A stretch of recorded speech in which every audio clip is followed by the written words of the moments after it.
Assalamualaikum warahmatullahi wabarakatuh. Saya Anis Prastianisi, calon guru penggerak angkatan ketiga dari Kabupaten Jember. Kali ini saya akan menjelaskan tentang koneksi antar materi pada modul 3.1, yaitu pengambilan keputusan sebagai pemimpin pembelajaran. Sebagai calon guru penggerak, kita memiliki peran dan nilai-nilai sebagai berikut.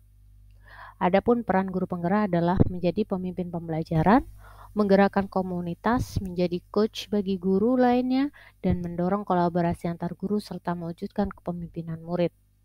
Dalam melaksanakan peran guru penggerak tersebut, adapun nilai-nilai guru penggerak yang harus kita miliki yaitu mandiri, reflektif, inovatif, kolaboratif, dan juga berpihak pada murid.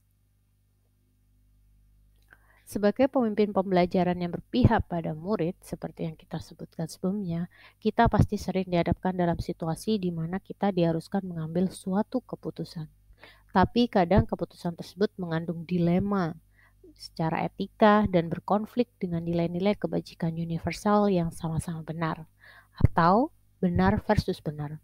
Bagaimana langkah seharusnya yang kita lakukan sebagai seorang pemimpin pembelajaran? Prinsip apa yang harus melandasi pengambilan keputusan tersebut? Tak jarang, setelah keputusan diambil, kita masih bertanya-tanya atau bahkan merasa tidak nyaman dalam diri dengan beberapa pemikiran, apakah ini sesuai aturan? Apakah panutan saya akan melakukan hal yang sama? Untuk itu, untuk selanjutnya, seorang pemimpin pembelajaran harus bisa membedakan sebuah kasus itu sebagai dilema etika ataukah bujukan moral. Dilema etika itu adalah situasi yang terjadi ketika seseorang harus memilih antara dua pilihan yang secara moral itu benar, tetapi juga bertentangan. Dan tidak semua keputusan sulit itu menjadi dilema etika. Prinsip etika yang dimaksud adalah prinsip yang mengandung nilai-nilai kebajikan yang berlaku secara universal, di mana nilai tersebut menjadi kunci budaya positif dalam menumbuhkan motivasi intrinsik yang perlu diajarkan kepada murid-murid.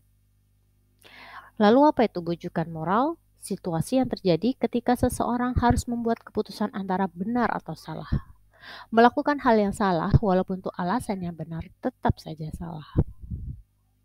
Filosofi Pratap Triloka KHD adalah pedoman bagi para guru yang dikembangkan oleh KHD setelah mempelajari sistem pendidikan progresif Maria Montessori dan Rabindranath Tagore. Yang pertama, ingat Sosung Tulodo di depan memberi contoh. Seorang pemimpin haruslah memberi suri teladan yang baik bagi orang yang dipimpinnya. Guru harus selesai dengan dirinya sendiri, baru dia merefleksikan dalam keteladanan setiap mengambil keputusan terhadap murid-murid dan orang-orang yang ada di sekitarnya. Igmatio Mangunkarso, di tengah memberi semangat. Guru diharapkan mampu menjadi rekan sekaligus sebagai pengganti orang tua murid, sehingga guru mampu mengetahui kebutuhan belajar murid. Salah satu kebutuhan belajar murid adalah keterampilan mengambil keputusan yang tepat bagi dirinya. Tutpuri Handayani di belakang memberi kekuatan. Fungsi seorang guru sebagai coach dan motivator, ia mampu mendorong kinerja murid untuk terus berkembang dan maju, serta mampu mengambil keputusan-keputusan yang tepat dalam mengembangkan potensi yang telah dimilikinya. Nilai kebajikan universal ada banyak yang disepakati bersama. Toleransi, rasa hormat, integritas, mandiri, percaya diri, komitmen, lurus hati, pendengar yang aktif, tidak merendahkan, dan sebagainya. Pengambilan keputusan sebuah proses menentukan sebuah pilihan dari berbagai alternatif pilihan yang tersedia. Seorang guru terkadang dihadapkan pada keadaan harus menentukan atau memutuskan berbagai alternatif yang ada. Proses ini terkadang amatlah rumit karena berdampak pada dirinya dan lingkungan sekolahnya. Belum lagi adanya pertentangan nilai-nilai tersebut yang tertanam dalam dirinya yang mempengaruhi prinsip-prinsip dalam mengambil suatu keputusan. Bagaimana nilai yang tertanam dalam diri kita berpengaruh kepada prinsip yang kita ambil dalam pengambilan suatu keputusan? Dalam pengambilan suatu keputusan sangat dipengaruhi oleh nilai-nilai yang tertanam dalam diri kita. Nilai-nilai tersebut bagaikan gunung es yang hanya terlihat kecil di permukaan air, tetapi sebenarnya bagian yang besar dalam alam bawah sadar kita.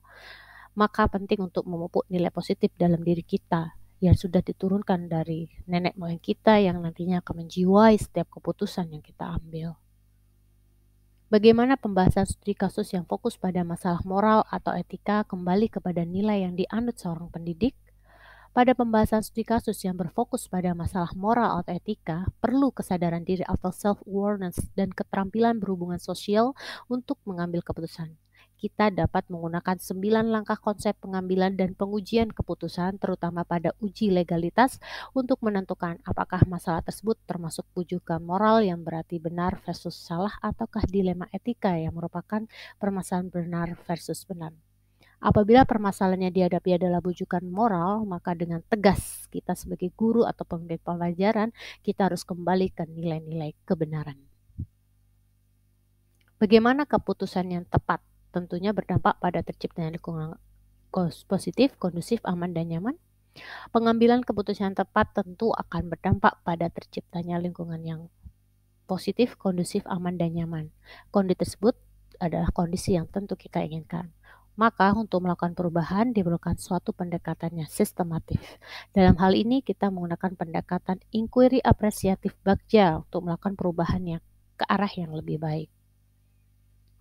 Selanjutnya, apakah kesulitan di lingkungan kita sulit dilaksanakan untuk menjalankan keputusan pada kasus dilema etika? Apakah ini kembali ke masalah perubahan paradigma di lingkungan kita berada? Dalam kasus dilema etika, pada dasarnya apapun keputusannya kita ambil dapat dibenarkan secara normal. Akan tetapi perlu memperhatikan prinsip dalam pengambilan keputusan. Kita berpikir pada hasil akhir sesuai dengan end-based thinking.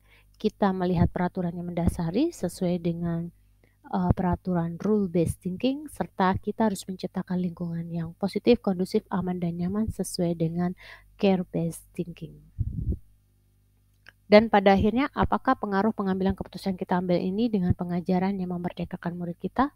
Merdeka belajar merupakan tujuan akhir dari pembelajaran yang kita lakukan. Merdeka belajar berarti siswa bebas mencapai kodrat alamnya tanpa ada tekanan dari pihak manapun. Siswa juga dapat mencapai kebahagiaannya sesuai dengan potensi yang murid miliki. Maka keputusan yang diambil tidak boleh merampas kebahagiaan siswa dan juga merampas potensi yang dimiliki siswa. Bagaimana seorang pemimpin pembelajaran dalam mengambil keputusan dapat mempengaruhi kehidupan atau masa depan murid-muridnya. Guru adalah pemimpin pembelajaran sebagai pamong yang diibaratkan seorang petani yang menyemai benih. Benih tersebut dapat tumbuh subur apabila dirawat dan dijaga dengan baik. Demikian juga dengan murid, seorang guru bertanggung jawab mengembangkan potensi yang dimiliki murid sebagaimana petani yang menyemai benih untuk mendapatkan hasil yang baik, sehingga setiap keputusan akan berpengaruh pada masa depan murid tersebut. Apakah kesimpulan akhir yang dapat kita tarik dari pembelajaran modul materi ini dan keterkaitannya dengan modul-modul sebelumnya? Kesimpulannya adalah satu, pengambilan keputusan suatu kompetensi atau skill yang harus dimiliki oleh guru dan berdasarkan pada filosofi KHD yang dikaitkan sebagai pemimpin pembelajaran. Dua, pengambilan keputusan harus berdasarkan pada budaya positif dan menggunakan alur bagja yang akan mengantarkan pada lingkungan yang positif, kondusif, aman, dan nyaman atau well-being. Tiga, dalam pengambilan keputusan, seorang guru harus memiliki kesadaran penuh, mindfulness, untuk mengantarkan muridnya menuju profil pelajar Pancasila. Tantangan dalam mewujudkan profil pelajar Pancasila salah satunya akan banyak menemui dilema etika dan bujukan moral, sehingga pemimpin pembelajaran sangat perlu memahami dan menerapkan dalam aksi nyata. 9 langkah pengambilan dan pengujian keputusan dengan tetap berlandaskan nilai-nilai kebajikan secara universal disepakati bersama untuk memutuskan dan memecahkan suatu masalah agar keputusan tersebut berpihak kepada murid demi terwujudnya merdeka belajar.